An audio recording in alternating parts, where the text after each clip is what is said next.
και εξήγηλε δημοψήφισμα για τη Δανειακή Συμφωνία. Το πρώτο, η πρόταση εμπιστοσύνης είναι κραυγή αγωνίας ενός πρωθυπουργού που νιώθει να έχει χάσει κάθε νομιμοποίηση μέσα στην κοινωνία. Το ζήτησε και το περασμένο Ιούνιο και τώρα το ξαναζητάει. Το δεύτερο, η εξαγγελία δημοψηφίσματος είναι απόδειξη εσχάτου αδιεξόδου και αποκάλυψη ακρότατης ανευθυνότητας. Εξαγγέλλεται δημοψήφισμα με το οποίο ο ελληνικός λαός καλείται να απαντήσει με ένα ναι ή με ένα όχι πάνω σε μια ευρωπαϊκή συμφωνία που σήμερα ακόμα δεν έχει ολοκληρωθεί, δεν υφίσταται, ουσιαστικά δεν υπάρχει. Και επειδή η συμφωνία αυτή τίθεται ξαφνικά υπό την αίρεση του ελληνικού δημοψηφίσματος, είναι πιθανό να μην υπάρχει ούτε σε 2 μήνες από τώρα. Γιατί πώς θα δεχτούν οι τράπεζες εθελοντικό κούρεμα των ελληνικών ομολόγων τους αν δεν γνωρίζουν κατά πόσο το δέχεται η ίδια η Ελλάδα? Πώς θα δεχτούν οι δανειστές μας να προσδιορίσουν τους όρους υπό τους οποίους θα μας δανείσουν αν δεν γνωρίζουν προηγουμένως τι δέχεται και τι όχι η Ελλάδα? Όλα πια είναι στον αέρα. Η κυβέρνηση έφερε μια συμφωνία που η ίδια έσπευσε να την ακυρώσει λίγα 24 ώρα αργότερα. Αν η συμφωνία ήταν καλή όπως ισχυρίζεται, γιατί την ακυρώνει τώρα? Και αν δεν ήταν καλή, τότε γιατί πανηγύριζε όταν την έφερε? Κυρίες και κύριοι συνάδελφοι, όσο η Δανειακή Συμφωνία βρίσκεται υπό την αίρεση του ελληνικού δημοψηφίσματος, δεν θα κλείσει. Όμως όσο δεν κλείνει, δεν μπορεί να τεθεί και σε δημοψήφισμα. Αυτή η κραυγαλαία αντίφαση δείχνει τον ακραίο πανικό της κυβέρνησης. Και μια τέτοια κυβέρνηση σε τέτοιο πανικό είναι επικίνδυνη και πρέπει να φύγει το γρηγορότερο.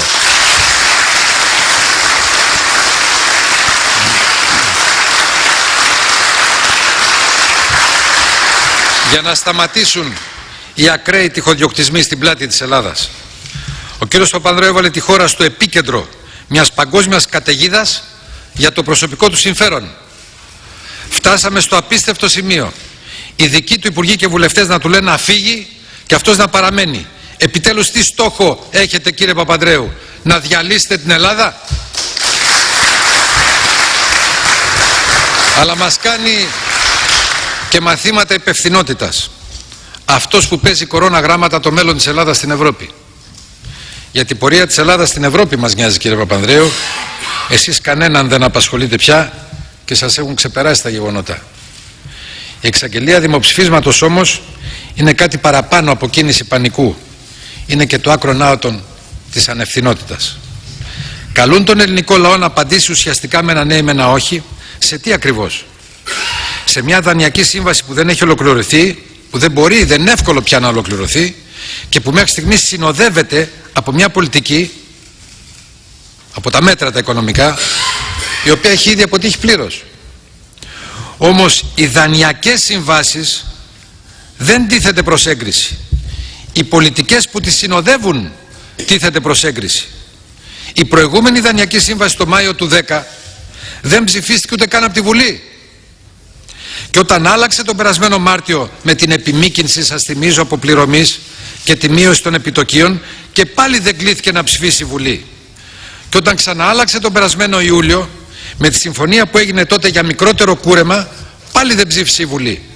Αντίθετα, τα μέτρα πολιτικής που δεσμεύεται να λάβει η χώρα εγκρίνονται από τη Βουλή.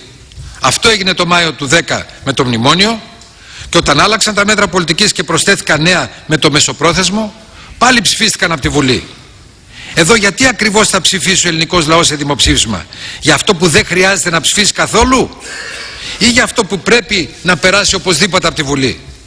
Όποιος θέλει να βγάλει τη χώρα από το αδιέξοδο διαχωρίζει τη δανειακή σύμβαση από την πολιτική που τη συνοδεύει και προσπαθεί να αλλάξει την πολιτική αυτή για να μπορέσει η χώρα να σταθεί στα πόδια της, να πληρώσει τα δάνειά της και να βγει κάποτε από την κρίση. Αλλαγή πολιτικής είναι αυτό που απαιτούν οι περιστάσεις. Αλλαγή πολιτικής απαιτεί και η οικονομία και η κοινωνία. Η κυβέρνηση όμως εκβιάζει το λαό να αποδεχθεί τη δανειακή σύμβαση και τη λάθος πολιτική ταυτόχρονα και διακινδυνεύει να απορρίψει ο λαός τη λάθος πολιτική και μαζί να απορρίψει και τη Δανειακή Σύμβαση. Πράγμα που μπορεί να θέσει σε κίνδυνο την ίδια την ευρωπαϊκή ένταξη της Ελλάδας και την ίδια την υπόσταση της Ευρωζώνης. Μας ρώτησαν τα ξημερώματα μετά το Υπουργικό του Συμβούλιο γιατί αγωνιούμε. Δεν θέλαμε Δανειακή Σύμβαση και τώρα τη θέλουμε να εγκριθεί? Το επαναλαμβάνω για να το καταλάβουν ακόμα και εκείνοι που βρίσκονται σε πανικό. Η Δανειακή Σύμβαση ποτέ δεν τέθηκε για έγκριση. Τα μέτρα οικονομικής πολιτικής που τη συνοδεύουν απορρίψαμε και απορρίπτουμε. Όμως προσέξτε τι εγκληματικό σοφίστηκε ο κύριος Παπανδρέου. Αντί να κάνει τη διάκριση μεταξύ της Δανειακής Σύμβασης και των οικονομικών μέτρων, ώστε να μπορέσουμε να αλλάξουμε οικονομική πολιτική, ταυτίζει τα δύο μαζί για να δέσει χειροπόδαρα τους Έλληνες στην πολιτική αυτή, εκβιάζοντας έτσι τον ελληνικό λαό. Ο κύριος Παπανδρέου λοιπόν μας λέει, είτε ψηφίστε μια και έξω, με ένα ναι ή με ένα όχι, όλα αυτά που σας φέρνω, είτε καταψηφίστε τα και πάρτε εσείς την ευθύνη να βγούμε από την Ευρώπη. Ιδού ο χονδροειδής απίστευτος εκβιασμός.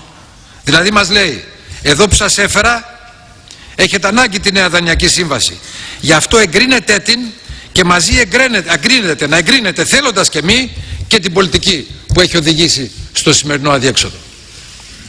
Και κινδυνεύει έτσι ο ελληνικός λαός για να απορρίψει την πολιτική που τον οδήγησε σε εφιάλτη, να απορρίψει μαζί και το νέο δάνειο, βυθίζοντας στο χάος και την Ελλάδα και την Ευρώπη και εκτροχιάζοντας και την πορεία της Ελλάδας στην Ευρώπη. Ποιο λοιπόν θα είναι το ερώτημα που θα θέσουν στο δημοψήφισμα?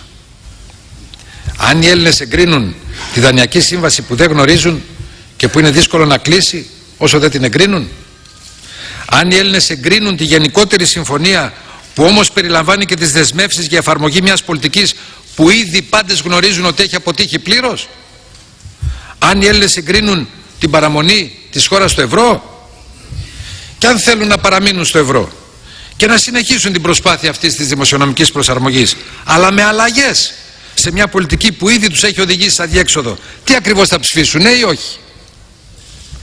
Η πολιτική ηγεσία μιας χώρας οφείλει να δίνει επιλογές στον κόσμο για να εκφραστεί, όχι να εκβιάζει τη θέληση του κόσμου σε πλήθος ερωτημάτων που όλα θα πρέπει να απαντηθούν μόνο μιας, με ένα ναι ή με ένα όχι.